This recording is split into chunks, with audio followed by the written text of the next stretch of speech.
I'm not a big like resolution guy. Right. But I'm like, I'm gonna write down like what is. I was just watching something like, don't write down what you want to do. Just write it down as if like this year I am going to, not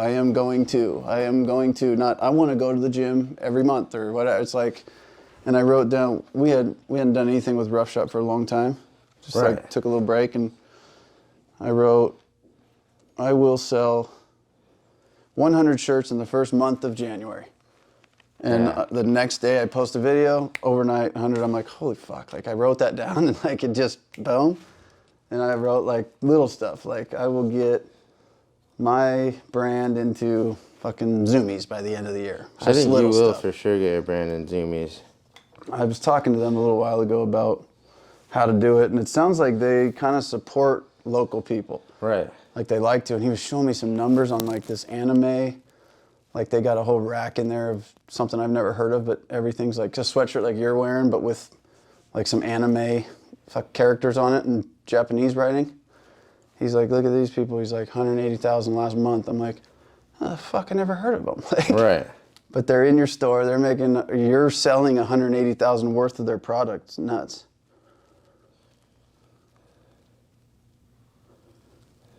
No, I know the thing that it's like. That's what freaking Jordan was telling me about the harvest season. I was just like, dude, that.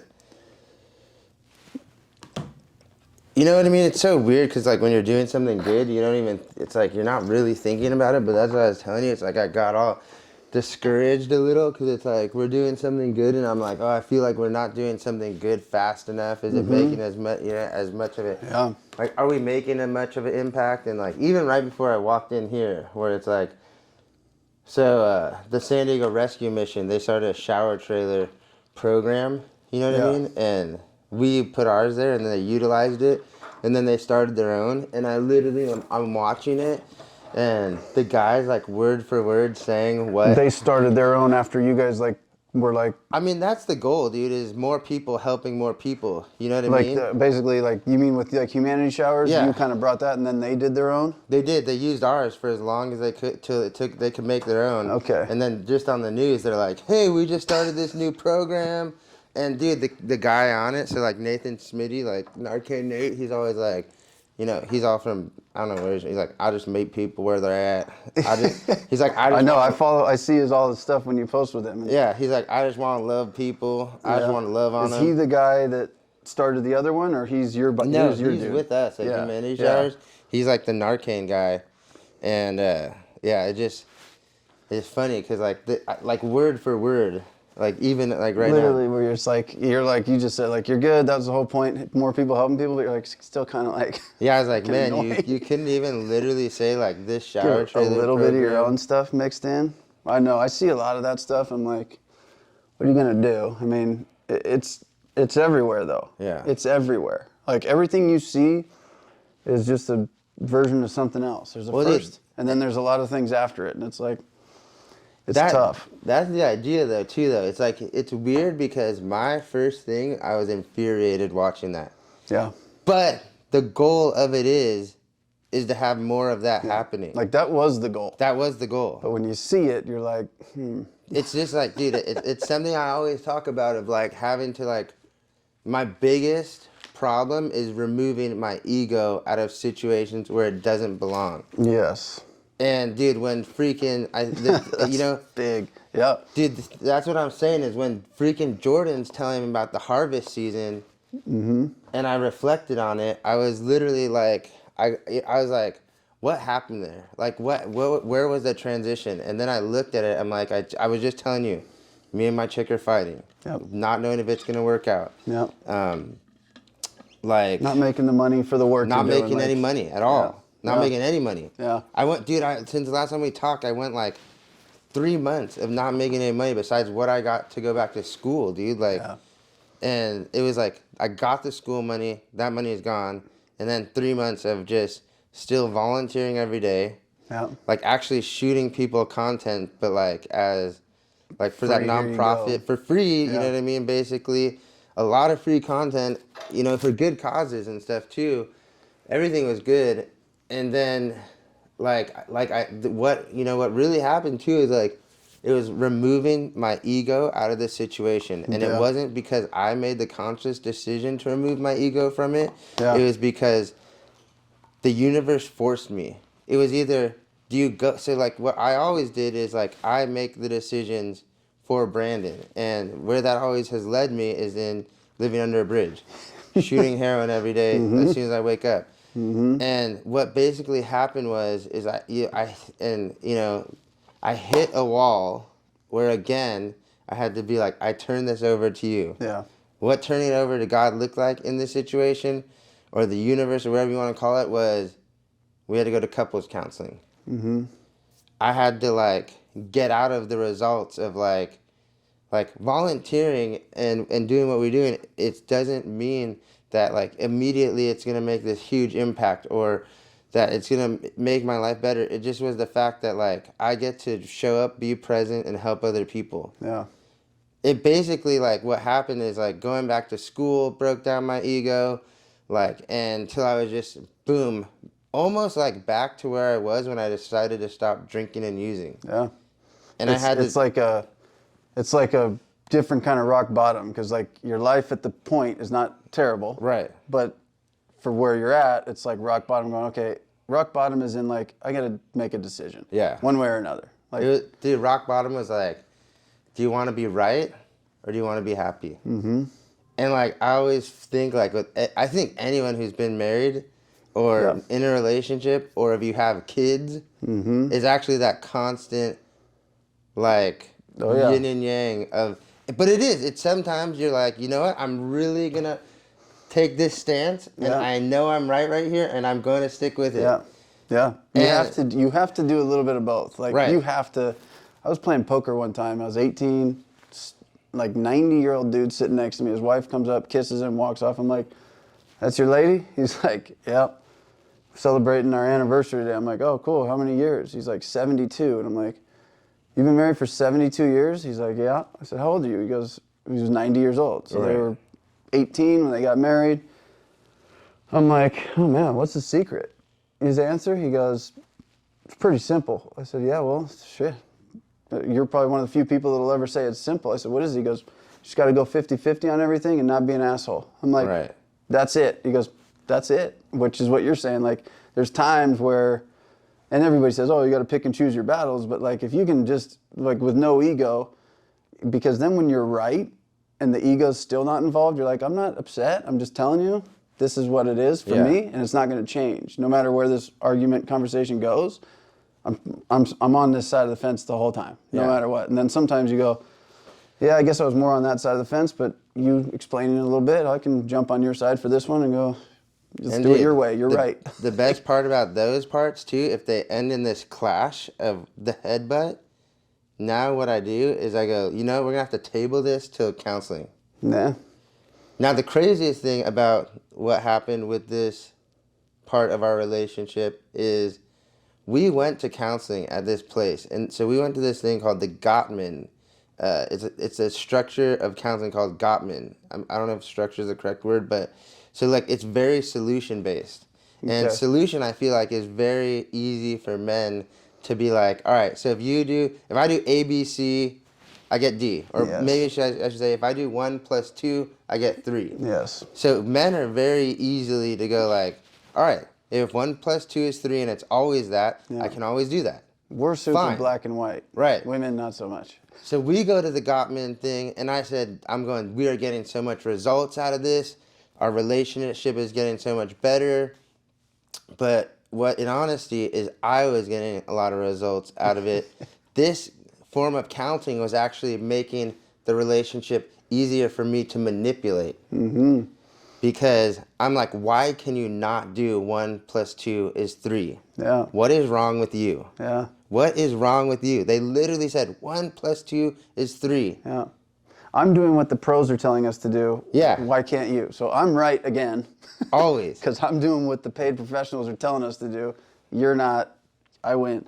That's tough. And so, dude, we went to this for a while, and, you know, I think too, like, so things are getting better for me, and I'm getting more of an upper hand, and I'm very easy to manipulate even more because I have the steps and I understand the lingo, and I know how, I actually just understand transformation. So what was literally happening is I was, like I said, I was getting to be more right, and then I'm actually getting to like bash Chelsea for being, for not understanding, and even kind of like, being this like a little bit manipulative, like, dude, like, I'm here strictly to try and help you. Yeah. We are both trying to help Yeah. you, Now the you're one like, that needs help. Now you're like the savior too. Right. It basically like, it like validated, it sounds like it validated you all along. Like, Yeah, and so that's why I loved it.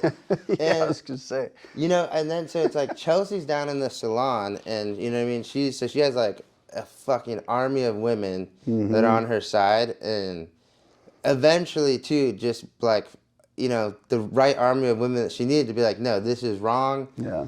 This is manipulative, and you need to go back and see. And this is the thing too, because I didn't even notice. Yeah, I was so caught up in my like, I got this. I helped transform these alcoholics. I helped transform these people from the street to jobs. I can transform anything. I'm the one. I've been given the gift. Yeah.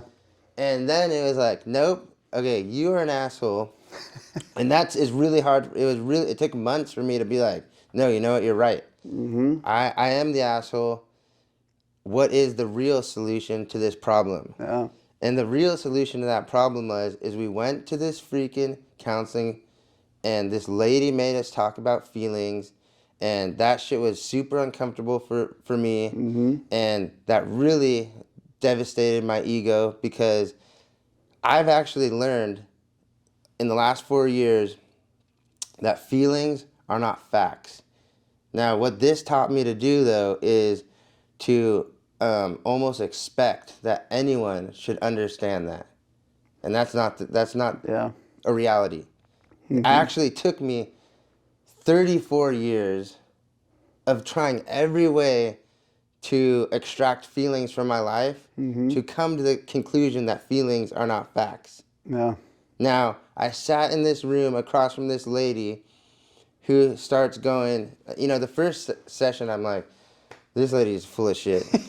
Like, that was I feel like that's exactly how I'd be if I. Oh, yeah. The first session, I'd be like, I don't even know why I'm here. Right, dude, for real. And I left, and Chelsea's like, she's like, got something out of it. And I was like, you know what? If this makes you feel a little bit better, because I know what it feels like to not be able to breathe. And Chelsea would actually say to me, like, I can't catch a breath. So I knew that what I was doing was that. I was doing that to her, and I don't want to be that guy.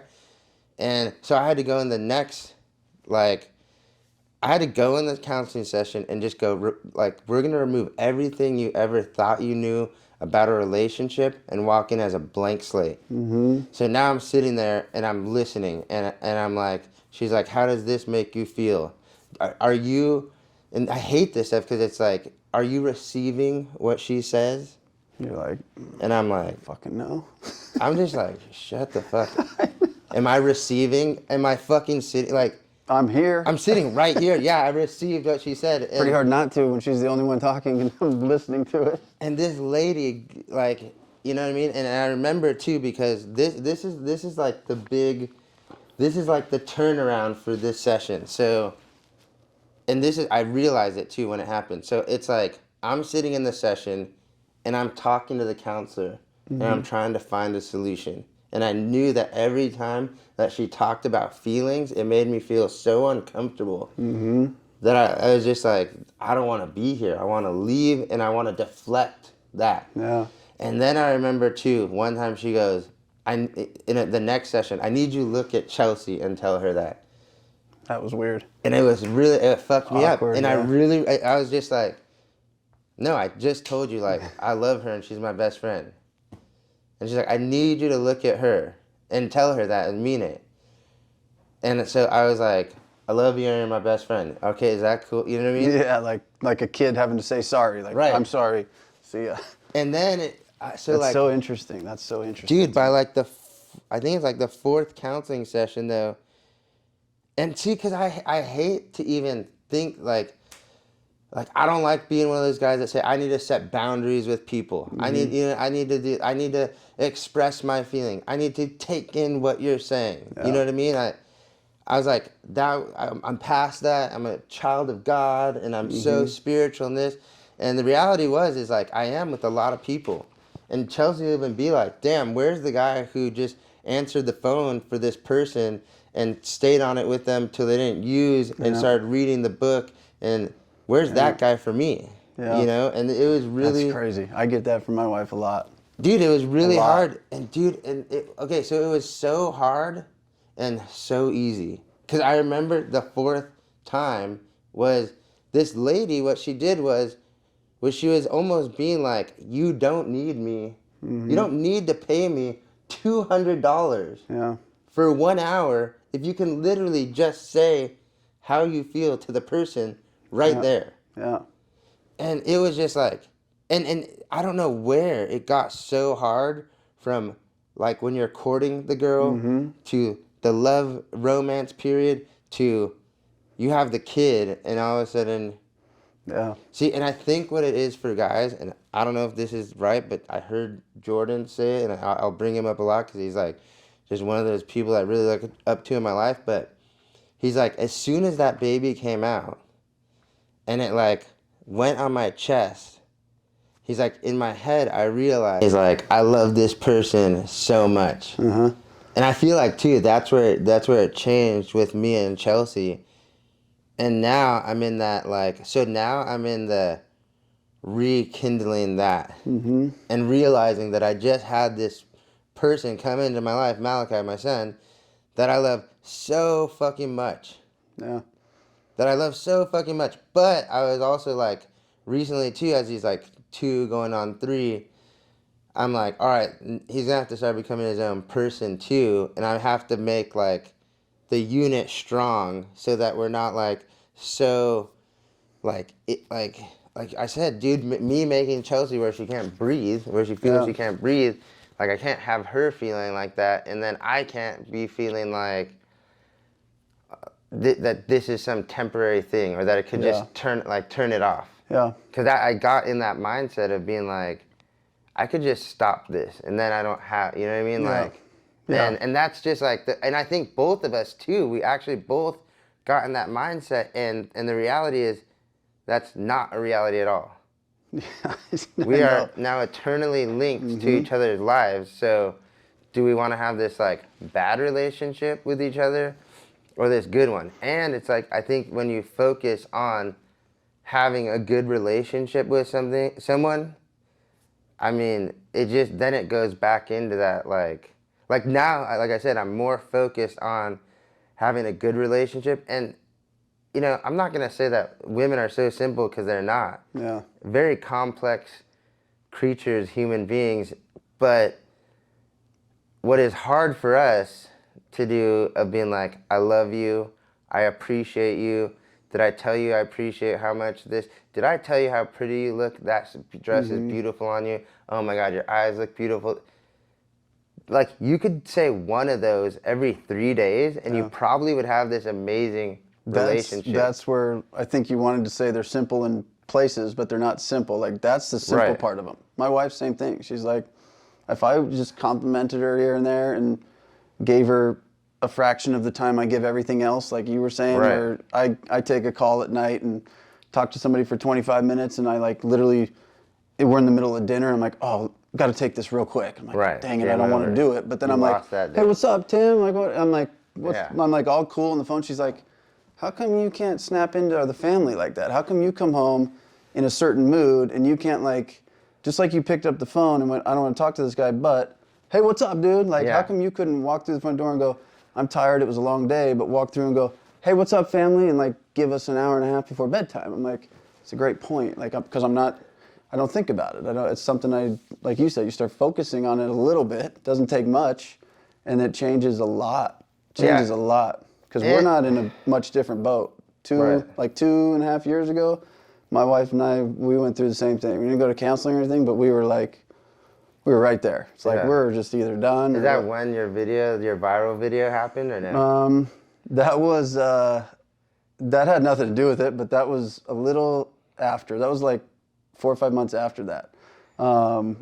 We just went through some stuff that whatever. Some stuff happened, and we just struggled to move past it quickly. And it hung around. I let it hang around longer than it should have. It just, because I almost wanted to, you know what I mean? Yeah, it's that's me. That was me, dude. I held on. And the stupidest thing, dude, is like, I was holding on to anger to someone that I really loved and enjoyed being around. Yeah, I know. So it's like, I don't really like being around a lot of other people besides Chelsea, but like, I decided to hold on to this anger that I know like made her hard to breathe. Yeah. And the same with me. Yeah. You know what I mean? So that's it. It's a weird thing to like look at that and go, why am I doing this? Like my wife and I, our relationship we've been together, I don't know, 11, 12 years total, and married for coming on, I think 7. I think we just finished, just got our 7th, coming on 8. So it's been so easy. I mean, from start to now, like so easy. So when we had this like big bump in the road, I'm like, this is new. Part of it's almost like, certainly wasn't fun, but I'm like, in some weird way, I'm like, oh, drama in my life? Like, I haven't had this in a long time. Like, we just got in like a shouting match. Like, this has never happened. And part of me was like, this is a different roller coaster than I've been on for 10 years. Like, so I rode it just longer than I should have out of like curiosity. Or boredom or whatever it was. And then I'm like, what a toxic thing to do, dude. It was crazy. I always tell people that same thing too. I'm like, so my life used to be just a train wreck after I mean, like, I always tell people, it's like, woke up, I have to figure out how to get loaded. I have to drink so that I stop shaking, so that I can get loaded. Yeah. I have no money. I'm homeless. I'm under a bridge. I mean, there was so much chaos that like now when I'm like, wow, like, I'm like, there's no chaos in my life at all. It's so far from, maybe to other people in my life might seem chaotic. Yeah. But to me, I'm just like, this is like the most smooth sailing. It's just like one of those things. It's like, I mean, I challenged someone, because this is recent, like, so the last fight happened, and like, I left for the weekend. I went to go do this job, but it was like during the fight. So like, you know, I would have done the job, come back home, done the job, come back home. It was during the fight, so I did the job. But then I was like, I'm not freaking buying a hotel room. So I'm like, I'll just sleep in my car. Dude, I could never sleep in my car again.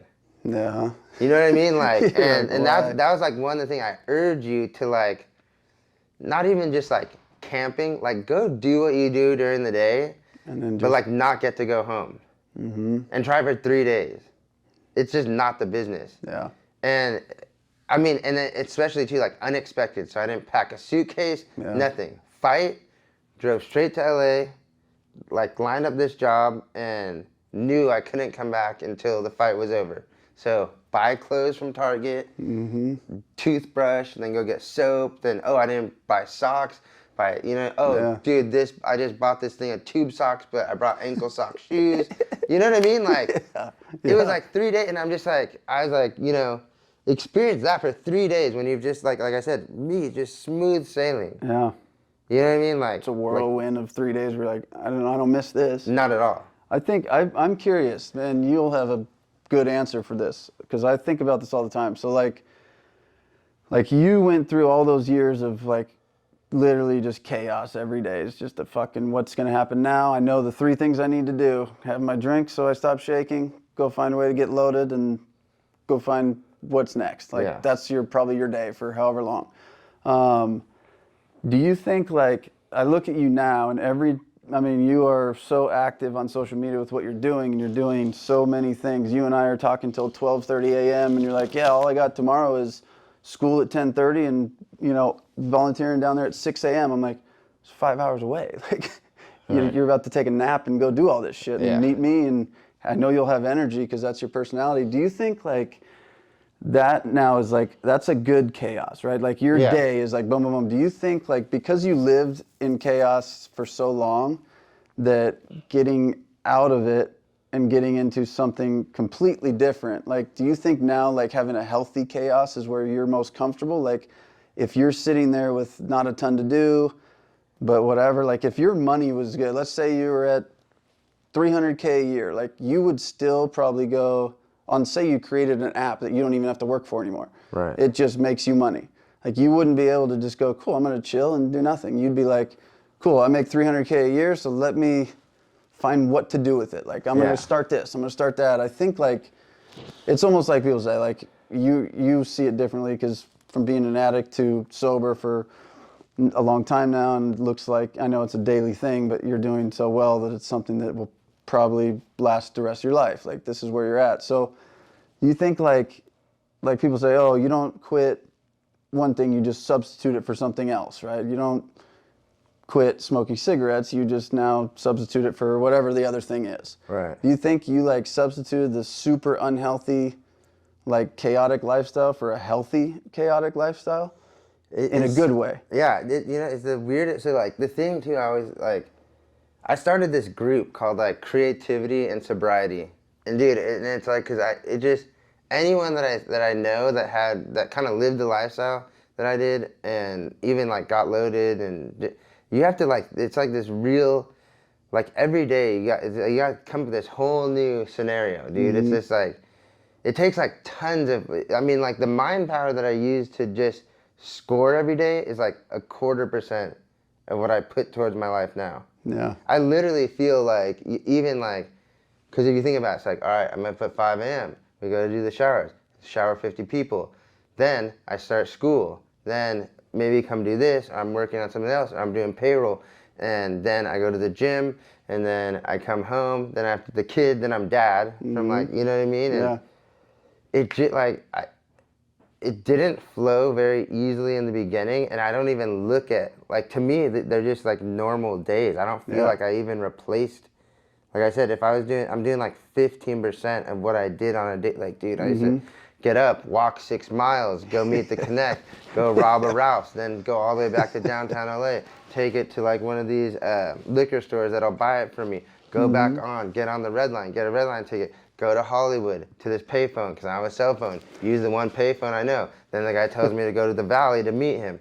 Go all the way to the Valley. Stop at my friend's house to use his phone. Go to the Valley. You know what I mean? And then get it. Then get all the way back downtown to downtown LA. Find a blanket. Make a cardboard house. Or stand outside the mission. You know what I mean? It's like nothing. Wild. You know what I mean? So like, you know, I feel like people are always, even these clients that I just worked for, you know, because like now it's like, do videography, dude, I'm editing, and they're just like, wait, what? So you're like, you job coach, you have a clothing line, you run this salon, you run all these social medias, you create the like, who does all this stuff? Yeah, it and doesn't make sense to people that one person can put all the hats on and do it. Yeah. Because most people aren't wired that way. Yeah, and it's just, to me too, it's like anyone else is just slow. So I'll just learn it. Yeah. You know what I mean? Like even, so the one thing I always was like, I'm not gonna learn graphic design. I was like, that's just out of my, I just can't. Yeah. And then Procreate came out, and then someone handed me a pen and the thing, and then I was like now I've designed logos for people and like made a lot of the new artwork for like, you know, this podcast and stuff, and it's just like, then I kind of like, I have this weird feeling that I'm now able to do anything ever with trying not to be, like I said, trying to stay in that ego and humility zone, because like, so like I did this one post on the Trash Can Talk podcast, and it's like, I remember it. there's this guy, this guy is a, what do you call it? So he had a cult, but he bombed this whole like train station, underground train station, killed all these people. Yeah. And so like I made this post of me meditating on a cloud, and he's holding the mic, and it says, "Who do you look for in a false idol?" And I mean, like, some people got really offended by me sitting next on the cloud to him. But it was almost too, like, I mean, that image is like, a lot of people don't know who he is. Yeah. You know what I mean? So they're just looking at this really nice Asian guy, and like, if you look at pictures, he hung out with the Dalai Lama and all that stuff, and they still started this extreme death cult, dude. That was like actually one of the worst. I mean, Heaven's Gate was like, you remember them, right? Yeah. From San Diego. So it's like Heaven's Gate was like the McDonald's playland to what this guy was. He was more like, I mean, it was nuts. a small cult, and luckily he didn't get very big like a Hitler, but his small cult did a lot of disaster. And I mean, the image too was kind of being like it's all like one of those things that to me is like an ego check. I mean, it's a very deep image to myself. To everyone else, they're just like, oh, these two fat guys are on a cloud. You know what I mean? Yeah. But some people are like, dude, why did you put yourself on a cloud with this guy? You know, and then, you know, some people, you know, because it's like I have a very wide array of friends. And it's from like getting loaded to very Christian to these people to punk rock kids. I mean, I used to play music to hardcore band. You know, so it's like there's this huge array of like that I think about them when I make a post. And I don't. I literally only make clothes that I want to wear. I make art that I want to see. Yep. I say things that I want to hear. And I post things that I like. Yeah. It has nothing to do with any, you know what I mean? Yeah. Like, and I feel like, too, just like with the culture that we're in, too. So I have a best friend that sees very... That's crazy because every group that you just mentioned is going to see the same post completely different. Exactly, yeah. There's going to be, you have 30 different groups of friends, all 30 of them are going to see that post completely different. And what they do is they look at it and some of them make the decision I should call him and say something to him. Yeah. But in the back of their heads is like, this guy does so much good stuff that like... Like they should know at that point, like there's a good reason for this. It's not just like, he's plotting something. You know what I mean? Like, so I have this friend, Jeremy Lifsey. He's been at my house. He just left yesterday. He's a tattoo artist. And this guy has an Instagram. If you look at it, it's called Esoteric Gladiator Podcast. Mm-hmm. This guy posts the most far out conspiracy theories, like about insurrectionists and this. And I mean, there's some things we agree on. We've been friends with for a long time. I've known him since I was, I think, like 21, and I'm 37 now. He's picked me up from the side of the road and brought me to his house and showered me and fed me. And he's a very good person. Yeah. And this girl was asking us, how are you guys friends? Yeah. And I said, it's very easy. My friend right here, that is one of my best friends, is allowed to believe in whatever he wants. Mm-hmm. And I could still be his friend. Yeah. It's just that easy. I love this person. 90% of people don't think that way now. Right. If you don't agree with you, fuck you, I gotta go. Exactly. See you later. And it's not even just like, I'm cool with it, I'm just not into it, goodbye. It's like, I don't like you because of this. See you later. So it's just a divisive world. This is the best thing that I could say about this guy, right? So the majority of our friends have like canceled him, right? Mm-hmm. And he lost, you know, he was a very well-known tattooist in LA, kind of got shunned. It's LA. Yeah. Moved to Port Angeles, opened a shop. The shop was very successful, but you know, like he's losing people. Mm-hmm. His account's getting banned. He can't market himself. And, you know, like the people that I know that dislike him, I was like, have you ever even tried to like present your point of view to him or like anything? So basically my point of view to Jeremy was, I was like, if you think you're going to change the world by posting memes and sitting behind your computer and, you know, it's awesome you have this business, but I said, you're not going to do anything. Mm-hmm. You really aren't. But I would suggest if you come out to, I told him humanity showers, or I said, if you did what I did and you have your point of view and you start voicing it to people who are open to receive it, and maybe they're like, I don't know about that, you know what I mean? But as long as you're out here and you're doing something good, I was like, you could believe what you want. Mm-hmm. You know what I mean? You're not sitting behind the camera or your computer. Yeah. And I was like, you know, I did too during COVID, during the lockdown. Mm-hmm. But as soon as I saw this guy out there with the shower trailers, my feed changed from, it doesn't really matter what was going on in the world. There was something wrong in our community right in front of me, and that's where I was from that day on. Yeah. And I told him the same thing. And what did he do? He fucking came from Port Angeles to San Diego like 4 weeks ago, volunteered all week at Humanity Showers, went and visited his sister. Then he came back this last week, volunteered every single day at Humanity Showers, and probably changed him Yeah, probably well, changed him big time. Just in some kind of way. Probably like, man, I wish this makes sense. his perception will keep changing Yeah. towards things. You Yeah. know what I mean? I know. I think that's crazy. And I think too, like you talk about losing friends or losing supporters with stuff like that when you're behind the computer and people don't know you. I think the biggest thing now is like I think if somebody's starting a business or something, I think the best thing they can do is like document the process, the whole process, not just sit behind the scenes, try to blow up, see what happens. It's like people want to relate to the real part of it. Like they want to watch you lose $2,000 because you blew your money on something that you now learned, okay, I didn't need to do that and this and that. They see the real human being, and then they can start separating like they put more weight into the person than they do what that person does, right? So, okay, I know you do this, I know you do that. Most of the things I know about you positive, and then you like to post you're into this, like you're into some conspiracy stuff that I don't agree with or whatever. I'm taking the 80% of you that I know and like going, that's my guy.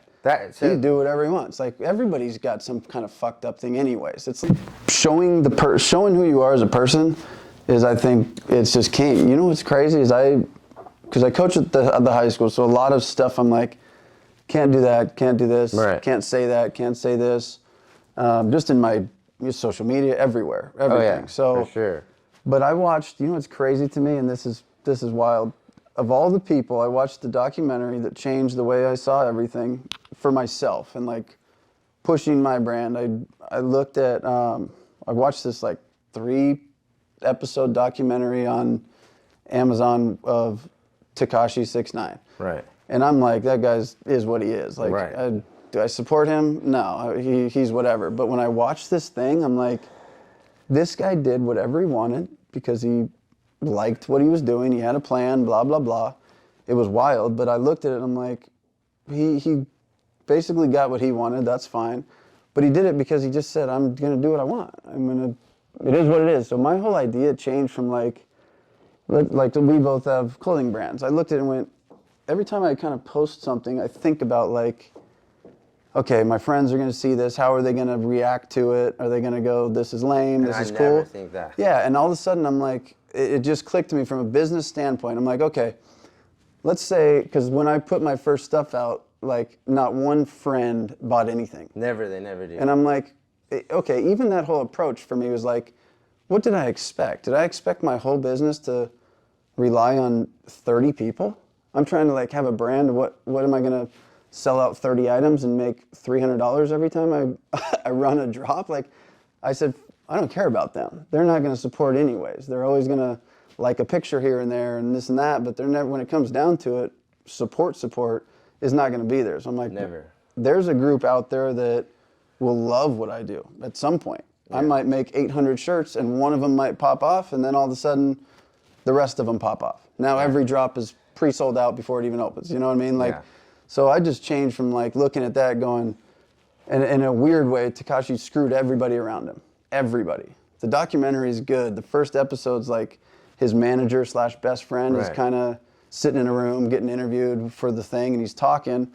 And at the end of the episode, well, I don't remember his manager's name. Let's say it's Tay. At the end of the episode, he's talking like, this is my boy. We're boys.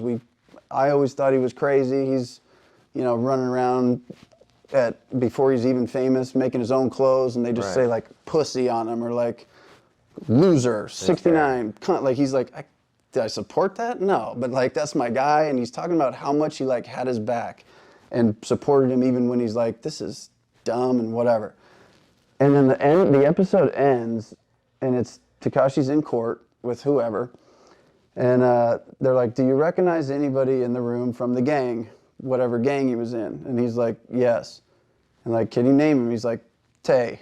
And then the episode ends, and you're like, and it shows the Tay guy like being interviewed, and right after they show Tekashi saying his name, he's like, it goes back to him in the interview, and he's just like, damn, like my guy, like just fucking said, fuck you. Right. Appreciate the support, appreciate it all, but fuck you. And he's like, and for me, I'm like, man, like I don't have any friends that would do that, and I wouldn't do that to my friends. Yeah.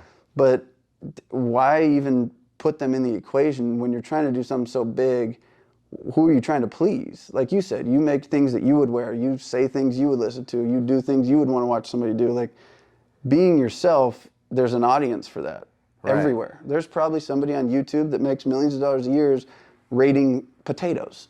You know what's weird too, though? You know what I mean? People like that. Yeah. There's an audience for there is. everything. Yeah, there is. No, I just had this conversation with someone yesterday about micro audiences too, and how big. Okay, dude, this guy, he'll probably watch this. He has a containers podcast. Containers, like shipping containers. Yeah. And my friend's like, he asked me to be on it. I was like, bro, you should be on it. Yeah. That has such a small community. They're probably so behind it. Because I think he just started, but his original audience for his containers, Instagram's like 36,000. Yeah. But like diehard. Yeah. Like this guy does merch drops for containers. I mean, he crazy. has those like the guys on his podcast, like he's gonna watch this too, but like the Mexican, the cowboy hat with the belt on something and like the belt. Yeah. And but like, dude, those micro audiences that's the new thing. That is a micro. It was like, see, like this podcast might not take off because of it'll always just be like what it is, and it will take a while for people to get behind it. But if I was like, dude, this podcast is about having 1111 tattoos somewhere on your body, or you believe in that, everybody with one, it'll take off. But I won't do that because I've done that before, and it does take off, and people get super into it. It's just not the audience. I just don't like explaining why I have the 1111 tattoo because for me it's a time of spiritual awakening. You know what I mean? Why do I not like saying that to every single person that comes up? Because they're like, what? Yeah. I thought it was Make-A-Wish. I'm like, sure. Yeah, whatever it is. Dude, but when you're talking about Tekashi's manager support, like, I support my friends like that. Yeah. I swear, just whatever you do, it's like, let's do, you know what I mean? Like Jeremy too, when he started losing the support, I'm like, dude, you are a fucking tattoo artist. You are an artist. Like, make shirts, print shirts. Like, if you're over in Port Angeles and your clientele's dwindling, then cater to your clientele that's there and just deck them out, make them shirts, make them hats, make them stickers.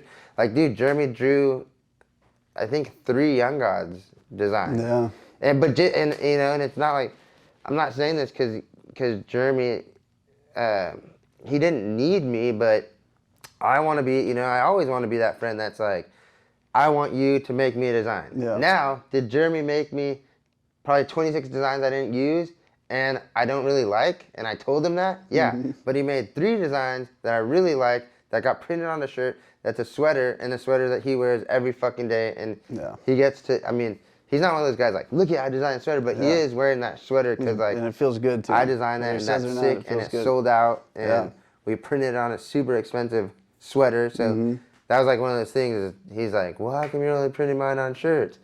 I'm like, they're just not good enough to do on, you know what I mean? I was like, it's a cool shirt design, but to me, it's not good enough. You could do better, and then it's pulling that out of him. And dude, we have such a big project for him coming out too. Yeah. Oh my God, like I wish I could just spill the beans on it right now, but we'll all find out soon. I know, dude. He like that, and that dude, like, can you imagine being a part of that for your friends? Like he was that for me, as like, I smelled so bad, and I looked so bad, and I didn't have clothes or anything, and there were times where he took me to his house, showered me, got me clothes, and then the biggest part to me was he'd let me sleep in his tattoo room, which had a big screen TV, his PlayStation 5, all of his stuff, tons of stuff, his tattoo equipment, and it felt so good to be trusted, because I hadn't been... Especially at that time in your life. Dude, I would go weeks without anyone even looking at me. There's like a few people, and I remember them all, dude. Like I tell this story a lot, but this one time I was sitting on the red line, and I smelled so bad that everyone pretty much moved to the other side at first, and then had gotten off the red line. A whole fucking train, like, can't do it. Like double the size of this. And this guy comes in, and he sits down like right by me. His name, God, why can't I remember his name? It's gonna come to me. But he sits down right by me. I literally just called him like 2 weeks ago to tell him, like, don't ever forget you did this for me. But he sits down right next to me, and he has the big book of Alcoholics Anonymous in his hand, and he's like, "Hey, how you doing?" I'm like, "All right." I'm doing, yeah. And he's like, "Yeah, man, I've been there before." And I was like, "Sick." And he's like, "Yeah, well, I got this book." I'm like, "Bro, I read that book 100 times. My dad's 20 years, I think he was 20 years sober. No, my dad's probably like 28 years sober. My dad's 28 years sober. My stepdad's 30 years sober. I'm cool. That book works for you. Like, rad." And this is, dude, coming back to people like Nate or anyone that's like, "I'm going to love you where you're at." This kid you could see, like, I'm looking at him hanging on something, the first human contact. It's like, and you see it with people like me or him or anyone who just like has that heart for helping, because Jordan has never used and has that heart. But the Rolodex starts turning in his head, and he's thinking about what to say next that could possibly help this guy who just looks like, I wanted to commit suicide, dude. I was actively trying to commit suicide at that time. I had 3 attempts, and he's like, "Dude, guess what? You know what? I'm staying at the Korean spa right now. That's where I live." And I'm like, "What?" And he's like, "Yeah, it's $28 a night, and I got a job bussing, and I pay the $28 a night, and I busted this restaurant." And I was like, "No way." And he's like, "Yeah, if you want to come, like, dude, I'll get you tonight. You could shower, change." I'm like, "What the fuck? No way." Yeah. I didn't go, actually, because it was like, I was like, well, you know, I want to go, but I have to get high. Yeah. But dude, that thought, that like the attainable thought of, I could come up with $28 and stay at that Korean spa, and my whole life would be better 1,000,000 times. And that's like what I did. So like a couple days later, I'm like, all right, so now my goals every day is to do all the things I do and get $28 and change my life and take showers and stay at this Korean spa. And it was just like, it was like the beginning of this, like, you know, all these things culminated into like where I'm at now. But when we go on the other side of it, my other friend Jacob hires me to work Camp Mars for Jared Leto. And they needed, they needed 3 people. This kid's name is Tim Obis, O-B-I-S, Tim. So I go to a meeting, a gathering, and this guy ends up walking up. At this gathering, he's there, and he expresses to me that he doesn't have a job, he doesn't know he's gonna pay rent, blah, blah, blah. And, you know, now I'm sober, and so basically I'm just like, dude, I got this job, you're gonna come work with me. And it was, I made something outrageous. I can't remember, and it's probably just like on Jacob's behalf, not to just say because other people were working, but I was able to give him enough, because he had to pay like $500 like for rent, which, yeah, even like when you're struggling, it's, you know, it always seems like if I was on that red line and they're like, "Hey, you need $500 tomorrow," I'd be like, Not all a right, chance. sounds awesome, bro. Not a chance. If I had like, dude, especially then, it's like, if I had $500, my whole life would be different. Yeah. I used to think $1,000 would change my whole life. Yeah. My godmother, who will probably watch this too, could attest to that, because I always would be like, if you just give me $1,000, I could change my whole life. Yeah. Which now I can, but then I just would have spent it on dope in one day. Yep. And so we get Tim this job, and we work for Jared Leto. We're doing Camp Mars, and we end up, dude, we like move his music festival, we load it into a truck and then go do it. So like, not only did this kid get to like get this job that was gonna give him more than it, so it was, like, I didn't tell him at first because I wasn't sure about how many days he was gonna work. I thought maybe 3.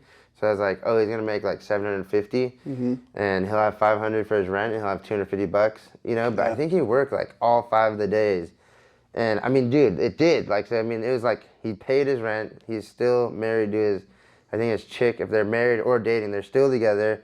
They didn't get kicked out of that place, and I was able to just keep building on to, like, that job ended. I got him another job. I got him another job. I kept him working until like we secured him this good job. Like, I mean, it's not a good. He gets to help people. I don't know if he likes it. Last time I talked to him, I don't even know if he was there, but like, he's doing good still. Yeah. You know what I mean? Awesome. Yeah. And it's just like, I mean, and that's all like relative to like where you came from. Like you said, money wise, whatever it is, like where you came from to where you are, Huge. Doesn't Big matter time. the price or whatever it is. I think that's so interesting. I think I'm similar to, like, every time somebody throws an idea at me, I'm like, oh, dude, great idea. You should do this. You should do that. Like, fully support it. And I'm Right. always like big time, but like genuinely. Like, I don't do it just to be a nice guy. Like, if I really think it's an idea, I'm like, yeah. And I know Yeah. the person. I'm like, your personality, easy. You should do this. You should start a YouTube. You should just start blasting it out. And I'm like, the more I like do that and tell people that, it's like comes from a very genuine place. I never say it if I don't mean it, but I'm like, why do I have so much confidence in like everyone else's stuff and ideas? And then I'm slow on mine to be like, and I'm like, I just realized I do that because I don't care personally, like, whether that person fails or succeeds. Like, it doesn't, I don't have the feelings of it, right? Right. Like, I wouldn't be, like, if they fail, they'll be, oh, I'm embarrassed that I tried this and it didn't work and everybody knows. Like, I don't have any of those feelings for that person. I'm not gonna be embarrassed for you. I'm gonna go, good shit, you tried, who cares? Right. And then I'm like, if I could remove that from myself, that's the only reason I don't do as much. Because I'm like, I know this is a good idea. But if it isn't, and I look like an idiot, and then that stops you from doing a lot of things. So Right. I started taking like my approach to other people as far as like the confidence I have in them and taking it in myself, because we all think our own ideas are brilliant. Everybody does. Like, Yeah. you get an idea, you're like, yeah, it's a great idea. But we don't do it probably because of those reasons. So when I started like treating it like I was somebody else, like, how would I look at someone else with this idea? I would go, fuck yeah, do this, do that, do the other thing.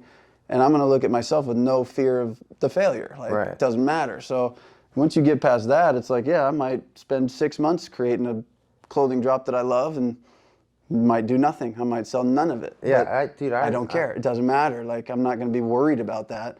And it's like, that kind of opens up this gate for people to just start just do things. What does it matter? Like, Chelsea if it doesn't wishes blow. I had that. That Yeah. would stop me. Yeah, right. I bet you do everything. Which is, Dude, but it's so fun because, like, I mean, I don't need it. What I've learned though is to, like, dude. So here's the thing. So, and this is, I mean, even why I cleared noon to come meet with you is because, like, I enjoy people's energy, and it doesn't matter like who it is. It's like I like to take some time to like experience new energies and energies that I haven't, and it's like, I mean, most of it too is just like I want to hear what this person has to say and how it's gonna change the trajectory of my life. Mm-hmm. I like to meet people that like could possibly change the whole trajectory of my life. Yeah. Jordan has changed the whole trajectory of my life. Same with Jacob, Jeremy. I mean, also you. So like, I remember the first time we met at the screen printing thing, Yeah. and it's just like, yeah, your like, buddy's place over there in Vista. I like just walking away from a conversation feeling fucking Yeah. pumped and charged, Yep. and those are the kind of people that I want to make time for always. Mm-hmm. And you know, and they come and like, that's the thing. So I used to be the guy on the red line too, and I was like, if someone asked me, they're like, hey, what happened? I like, you know, actually, I used to be like this. I used to own this huge vape company. It was a huge company. Mm-hmm. And they'd be like, all right, this guy's crazy. Sounds good. And walk, you know what I mean? Like, Yeah. and I always would have wished that someone, you know, I wish that someone would sit there and take the time to hear me out and maybe help me get back to where, but it never happened. And I had to do it myself. But I don't want to not now be that person in this world that would sit down Yeah. and listen to help someone and be like, let me change the whole trajectory of what you're doing because I have a little bit of experience in doing it. Yeah. Clothing brands or anything creative, there's nothing that one person could say that's going to be like, because like, dude, me and Ryan have done so many, and it's like, and Ryan's launched so many huge brands, and you know what I mean, like, and I mean, I'm more on my own with Young Gods, but Ryan always helps me design, and I think it's like he doesn't want to help me because he wanted me to pick up that pen and procreate. Yeah. Yeah. So like he knew it was in me, you know, and I think he does, but like, dude, it's just like what I know about things is that like if you just concentrate on them for like a certain amount, like if you just set a certain amount of time and you're like, I'm gonna concentrate, dude, like the vape store, I was just like, I want to do this for 3 to 5 years. This is not what I want to do, but I want to know if I could start a company, open a retail location, have multiple locations, then start a brand, have that brand in all these stores across the United States, and then when that happened, I'm like, actually, I want to see if this can go worldwide. When it was accomplished, I kind of was like, all right. To this day, people that are my friends that know are like, he's like, whatever. That didn't happen. That fucking happened. I have literally 700 pictures of it. There's still the Instagrams up. That shit fucking happened, dude. Now, that shit happened while I was high on heroin, methadone, alcohol, Xanax, smoking crack, shooting meth, taking GHB. This shit was every day. Wow. That shit happened. You know what I mean? And so, like, I know a little bit. A lot of people like to downplay what I know because they're like, you were high. Yeah. Okay, that doesn't mean that I didn't know it. That means I made all these other obstacles that made it harder to obtain that knowledge. I just sabotaged myself the whole way there, but still got it done. I still got it. So what does that tell you? Like, I would probably, in all honesty, if I was taking advice from somebody like that, I'd rather probably hear that than the guy that went, oh yeah, so from my grandparents, I got a $50,000 loan to start this business. Here's what I did. It's like, no, tell me how you did it when you were high with no money and you had nothing and you remained high under a bridge and did it. To that. You know what I mean? And that's the thing about it too is like, because then I'm going to take your story and know I already have a leg up just because I'm not starting this under a bridge. Right. So I'm going to take all your information that you did it impossibly, and I'm going to do it with probably 100% more of the resources. Yeah. And I'm going to learn to go, man, I would much rather hear it from you than somebody else. That's crazy to me that people want to write things off. That's what it is. Dude. It's just like we get on social media. You will see 1,000 negative comments to every one positive. No matter what the post is, no matter what it is. I posted a TikTok a while ago about donating 20% of protein seeds to mental health on a sweatshirt. You know how many people went on and went, oh, only 20%? Oh, this guy could have helped out so many people. I'm like, I mean, I'm not going to break down a business to you, but what if I already have these in stock? What if I've already paid this amount of money? What if 20% is 100% of what I can donate? Right. What about that? Now I'm really donating 100% of what I'm capable of. Yeah. What if you work a 9 to 5 and every 2 weeks your boss goes, hey, we're going to all chip in to donate to this foundation this week. How much do you want to go? Like, what if you say at the end of my 2 weeks I have an extra $100 to play with? Right. You can take that. If that's 4% of your check, are you an asshole for only donating 4%? No, it's like good for you. So I just look at it and go, people want to, just like you, like people want to look at why would they not want to take your advice versus, cool, good for him, let's find out. And it's crazy to me that people are wired that way. To me, I'm always like, no, I actually did all this. And they're like, yeah, but you were high. I'm like, all right, so that means I had to come up with $300 every day to stay high. You know what I mean? Like, it's not easy. Yeah. Like, try to run a company when you wake up shaking and puking blood, but you still open the store every day. You know what I mean? Like, I stacked every card against myself possible, and I still hit these, dude, because I remember too, it's just like, I woke up one day and I'm like, we're going to start this product line called Mod Shine. Like, or we were going to start this product line. And my first thing is, me and my brother were really good friends at the time, we were vibing, and I'm like, how do we do this? And then he's like, well, this is how we could do it, and this, my brother's so technical, so smart, money, you know, just doesn't fuck up. Maybe he watched how much I fucked up and just like, said, I ain't gonna do that. Right, I'm not gonna do that, but we start this line, and then, but I'm like, I want an empire. So dude, it's like, we start this shining product. It was actually, you know, it was Cape Cod. I don't know if you know, there's a metal shiner. And we bought an industrial size box of it. I created packaging. We put in the packaging. We made a sticker. We cut them, the full sheet into like a little sheet, put like 2 Mod Shine wipes in each, and dude, it was like, and this is what I always go off of is, it's not what is happening, it's what everybody thinks is happening. Yeah.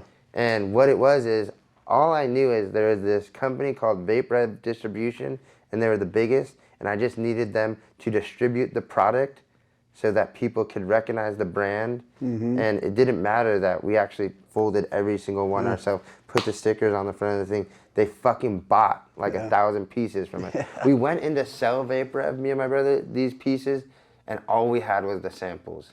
There was no inventory, there was no inventory. It was like, if this works, here we go. Then we go. Yeah. And dude, I mean, but even to make that one sample, I remember I had to come up with $600. Mm-hmm. So that meant like getting the graphic designed, like printing the packaging, buying the packaging, buying the Cape Cod. Literally putting your whole vision to life was wrapped up in $600. How do I get it? Because I think my brother matched me. You know, we started coming together, and then, dude, it was Mod Shine. Then we did Mod Sauce, Mod Wick. We did Mod Wire, organic Japanese cotton. I did this thing, and then my brother quit because he's just like, dude, you're too high, you're so drunk. And then I, like, when it was done and it should have been done and I was all fucked off, boom, I released this juice line, and I'm at the freaking trade show in Vegas and this trade show and this one and the Diplomat's trade show, and my freaking booth is getting bigger and I'm collabing with these bigger brands, and you know what I mean? It's like everyone, I mean, I looked like such trash, you know? And it was like a weird testament to like the time too of being like how creative, innovative, and a good of a salesperson is someone to literally show up drunk. I would pass out. I'd have blood running down my, you know what I mean? Like, but no, let's get like, I see that too, like in certain musicians or whatever, where I see them just like putting him up on the stage. I'm like, fuck, that's the worst, but it's the best. Yeah. Because if you get to the other side of it, it's gonna be fucking beautiful. Yeah. You know, like you are so fucking creative that people know you literally went from 2 hours in that bathroom shooting up to propping you up on the stage and then getting you the next. It's hard though, I'm sure. You know, and then you just kill the show for 2 hours and kill the show. Yeah, and dude, back to the next thing. It's crazy. Yeah, it's crazy. Dude, I had this one guy. His name's Scott, and he will probably see this too. But this one guy would like tote me around everywhere, and I'd be all fucked off and like. Basically, just it's showtime. Go get him. Yeah, and go hit your booth and sell. Dude, he used to always tell me I'll get in his truck and I'd fall right asleep. Instant. And then he'd stop and I'd get up and I'd start just doing whatever we did. The ultimate power nap. I wish if that guy could be my freaking assistant. If I have enough money to ever hire assistant, which I mean I'm sure I will at some point. Guy, yeah. Oh, that's gonna be if he would take the job after what he went through, because I'm sure he has like PTSD from hanging out with me, you know. He might like the opportunity to do it the other way around. Let's see how you're like sober, but he might. Yeah, I think that's wild, man. I think there's a lot to be said about that. Even I think what that comes down to is like even as high and messed up as you are, I think for a lot of people, like who you actually are, like will always usually come through a little bit. Like you could get in the car and immediately fall asleep, whole ride. Park, immediately wake up. Like the hustler inside of you, the ambitious person inside of you was like, that's what's really running the show, and the drugs are just in the way. Like, but at the end of the day, like, how much different would the results have been if you were sober? It's like probably a little bit, probably a lot. But at the end of the day, like that got done because of who you really are. Not, you know, like that'll never go away. Like that's who you are. So as messed up as I am. And there's a lot of people that aren't like that. Like there's a bunch of people that could have never done that high all the time. Right. It wouldn't even have started. Wouldn't even have thought about it. But your personality, or who you are, is the guy that can do that. And it's always there. Versus just kind of like we were talking about earlier, when you get to know somebody and disagree with something. Like the 80% of you I like and I'm good. We don't agree on that. We don't even need to talk about it. Right. It's your thoughts, not mine. I don't care. So like that 80% of you that is the hustler is just getting punched in the face every day by the 20% of you that's a drug addict. Right. But the 80% is what's going to be you. I think that's crazy to me to like see that kind of stuff and realize